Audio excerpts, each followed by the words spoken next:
Porque para entender o que os setores mais moderados de Washington decidiram apoiar a retaliação contra o Brasil, por quê? Você precisa olhar para o ataque direto feito contra as infraestruturas de tecnologia dos Estados Unidos. O padrão de censura no Brasil não se limitou a bloquear perfis de cidadãos comuns, ele avançou para o banimento e chantagem sobre plataformas inteiras de big techs americanas. O caso mais recente e emblemático envolvido nesse atropelo institucional foi o bloqueio arbitrário da plataforma de comunicação Discord. Visualizem esta cena para entender o nível de absurdo e o colapso da segurança jurídica. É uma tarde normal em São Francisco, no coração do Vale do Silício. Engenheiros e diretores jurídicos de uma das maiores plataformas de transmissão ao vivo do mundo recebem uma notificação judicial vinda de um tribunal do Hemisfério Sul. Não há um processo público transparente, não há contraditório, não há um crime internacional tipificado. O que há é uma ordem expedida sob sigilo, motivada por exigências do governo e do gabinete presidencial, exigindo a suspensão imediata de funcionalidades globais da rede sob pena de multa milionária e bloqueio total do serviço no país. Você consegue mensurar o choque de executivos americanos ao perceberem que uma decisão monocrática em Brasília tenta ditar como uma empresa listada nos Estados Unidos deve operar o seu software? E, mais ainda, uma decisão tomada pela Janja. Bloquear o Discord sobre o pretexto de combater o discurso de ódio não é segurança pública. É um ataque deliberado à infraestrutura digital americana e à liberdade de expressão global. Quando o Brasil força redes sociais e plataformas de tecnologia a censurarem seus usuários sem o devido processo legal, o judiciário brasileiro entra em rota de colisão direta com a legislação federal americana, especificamente a seção 230, que protege a neutralidade das redes. As Big Techs recorreram aos gabinetes em Washington, mostrando que a operação no Brasil se tornou inviável e perigosa. A resposta dos Estados Unidos foi rápida e cirúrgica. O que Brasília imaginou ser um ato de autoridade interna foi classificado pelos analistas de inteligência americana como extorsão institucional contra empresas do país.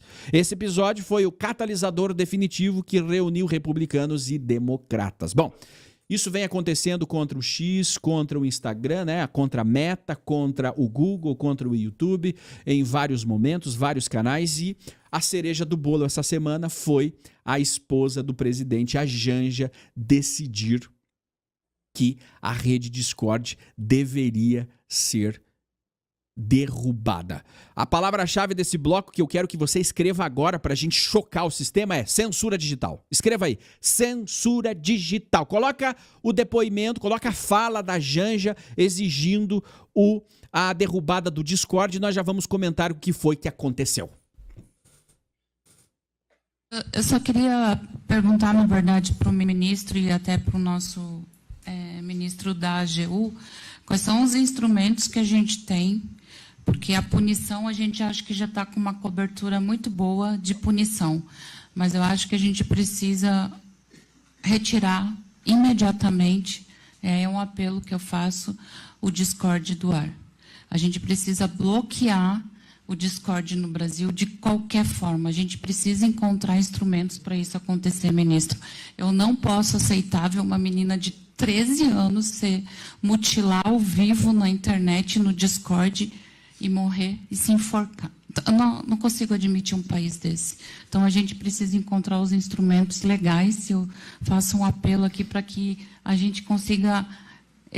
não é um caso isolado, são muitos e muitos casos, e a gente precisa atuar junto ao judiciário para tirar essa rede horrorosa do ar, horrorosa, que não é só com crianças e adolescentes, é principalmente também com mulheres. Desculpe, pode voltar.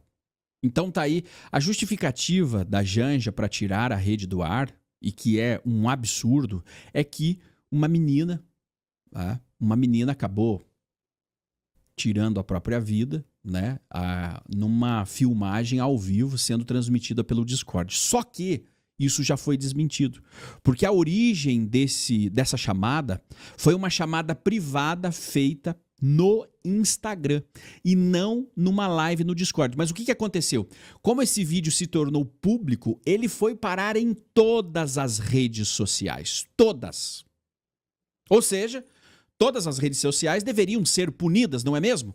Mas quem vai ser o corajoso de derrubar todas as redes sociais do Brasil e iniciar o efeito Nepal? E eu quero que você escreva agora no chat, efeito Nepal. Hã?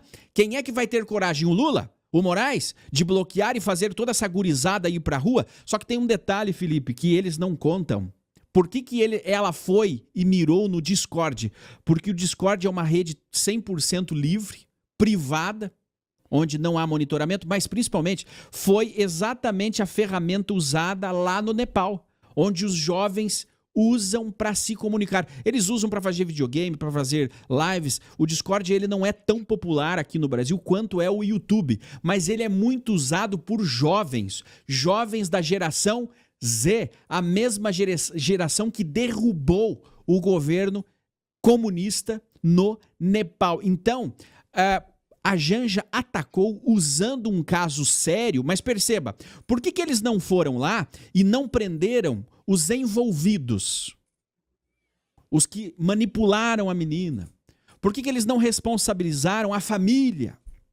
Não, eles derrubaram a rede, bloquearam a rede, mas o problema da menina, o problema dos jovens com isso continua. O problema continua, eles não resolveram o que levou a menina a fazer isso. Porque ela não cometeu isso, gente, por causa da rede social, porque existe rede social. Não. Ela estava exposta, sem monitoramento, sem acompanhamento familiar, sem acompanhamento psicológico. Não é um problema de tecnologia, pessoal. Só que, como eles estão sedentos para regular, eles acabaram de abrir um precedente. E aí amanhã, o próximo caso, pode ser no YouTube. Vamos cortar lives do YouTube, ninguém mais faz lives do YouTube. Depois, o Instagram, não, teve um caso, vamos cortar o Instagram, ninguém mais fala no Instagram. Vamos derrubar as redes sociais do Brasil para salvar os nossos jovens. Então, eles encontraram o ambiente e o momento perfeito na cabeça deles para começar o bloqueio das plataformas nas vésperas do período eleitoral, certo? E o brasileiro vai protestar, vai para as ruas, vai quebrar tudo porque mais um pedaço da sua liberdade está sendo tolhido? Essa é a questão, Felipe. Então, estamos vendo eles tomarem o poder completo, porque hoje o que eles não conseguiram controlar até hoje, as redes sociais. Tirar o Shimon, tirar o Felipe Duarte. Por enquanto nós estamos aqui, mas e amanhã? Bom, amanhã nós não sabemos. Se vocês usassem o Discord para nos assistir, já estaríamos fora do ar. Por isso que é importante você patrocinar esse vídeo, fazer ali a nossa meta de superchat para ajudar a gente a chegarem mais brasileiros. Porque nós precisamos conscientizar esse país. As pessoas precisam reagir, Felipe. Pressionar. Agora, deputado, senador, hoje teve uma declaração do Nicolas Ferreira com alguns deputados, mas a maioria só está pensando no quê, Felipe? Vamos ver se você adivinha no que a maioria dos políticos estão pensando agora, Felipe. O que tá próximo mesmo, Shima? Eu esqueci o que tá próximo. Outubro, Dia das Crianças, Shima, Dia das Crianças. Estão preocupados com o Dia das Crianças. É por isso que ela tá... Olha só, a desculpa é sempre das crianças, é das mulheres, né? É uma desculpa nobre, é cheia de humanismo. A esquerda ela faz isso, ela se traveste atrás do humanismo, cria um factoide, joga nas redes sociais, joga em tudo que é lugar. Aí eu te pergunto, Shimon, você acha que as crianças são monitoradas no WhatsApp? Você acha que as crianças são monitoradas em qualquer rede social? Uma ova. Nem aí na você escola. Chega e fala assim, não, na escola nada. Aí o que eles fizeram? Proibiram o celular na escola. Como se isso fosse resolver o problema do mundo, né? Além disso, você vê o quê? Você vê que as censuras estão cada vez piores. Aqui no YouTube, para quem não sabe, um menor não podia fazer live se fosse abaixo de 13 anos. Já subiram para 16 anos. Daqui a pouco só vai poder fazer live maior de idade.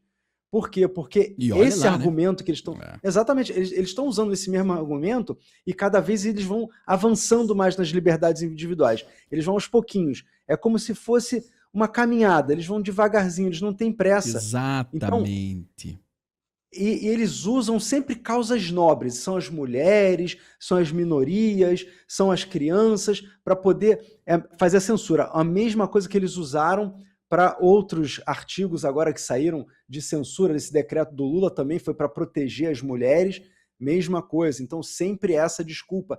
E o pior é que tem gente lá no Congresso que apoia, porque tem medo de perder voto, porque é uma causa muito nobre, mulheres e crianças. Agora, olha que dado interessante, Timo. Sabe onde é que o Discord é bloqueado? Olha que não é coincidência. Eu não acredito em coincidência. Rússia, Turquia, Egito, Irã, Jordânia, Emirados Árabes Unidos. Vários países que são alinhados com o Lula, né? Você tem aqui a Rússia, o Irã, né? Olha, preste atenção nos nomes. China. A gente aqui... Não, é China. A China é tudo bloqueado, né? A China já bloqueou tudo. Inclusive a Janja, para quem não lembra, foi pedir conselhos para o Xi Jinping para poder bloquear tudo aqui no Brasil. Então, assim, tenham, como diz o Paulo Figueiredo, tenham o VPN instalado no celular, no computador, porque daqui a pouco a gente vai precisar, né? Se a gente tiver que sair do Brasil para transmitir live, eu quero sair do Brasil para transmitir live, eu não vou deixar de falar o que eu tenho que falar, né? Então, não estou preocupado com a censura, mas é irritante, né? Porque a gente não pode falar o que a gente pensa aqui. Agora, você vê, esse negócio do Discord é mais uma empresa americana, vai chegar lá nos Estados Unidos isso. Mais um tijolinho que foi colocado, né? Exatamente. Olha como a gente está falando, direitos humanos, redes sociais americanas, jornalistas, tudo isso está naquele pacote da censura da Lei Magnitsky. Por violação de direitos humanos, também pelos atropelos das empresas americanas, né? Então, assim, não é só por causa do Moraes que atropelou os direitos humanos, mas também porque ele avançou sobre as empresas americanas e sobre cidadãos que estão nos Estados Unidos, transmitindo de lá e estão sendo censurados e obrigando as plataformas a censurarem lá, não aqui. Então ele está extrapolando a lei brasileira, né? E agora eles estão censurando, agora acho que eles ficaram com medo. Então eles censuraram o Paulo Figueiredo, as lives dele, alguns episódios, só no Brasil. Então se você quer assistir, tem que ter VPN para assistir. Só no Brasil está censurado. É uma vergonha isso, né? A gente o pessoal reclamava muito, né, do regime militar, que impôs uma ditadura, que você não podia falar nada, a esquerda grita aos ventos, aquela Miriam Leitoa também na televisão lá, fala poucas e boas, e agora está avançando de novo sobre a imprensa, né? Porque a imprensa não é mais livre, depois do que a gente viu hoje. Se alguém falar que a imprensa é livre, essa pessoa está mentindo. Então a imprensa não é mais livre no Brasil e a mídia está quieta. Por quê? Porque está chamando o cara de blogueiro, porque ele botou no blog dele. Só que é um jornalista. São os canalhas, né? São os canalhas. Exatamente. Então, assim, tá tudo interligado, Shimon. É o bloqueio das redes sociais, é a censura aos jornalistas e a eleição chegando, e a gente vendo o quê? A gente vendo que o Flávio Bolsonaro, mesmo calado, consegue superar o Lula. Então, daqui a pouco, o que vai acontecer? Cria um novo factoide, que eles gostam de fazer isso, cria uma mensagem falsa, um falso crime que não existiu, bota na conta do Flávio, ele não vai poder se defender, como a gente viu em 2022, né? E aí o que acontece? A mídia começa a aplaudir isso, começa a apoiar o Lula, e a gente tem um risco dessa eleição ser minguada de novo. A gente vê cada vez que ela avança, a gente tem visto a oposição superar a situação.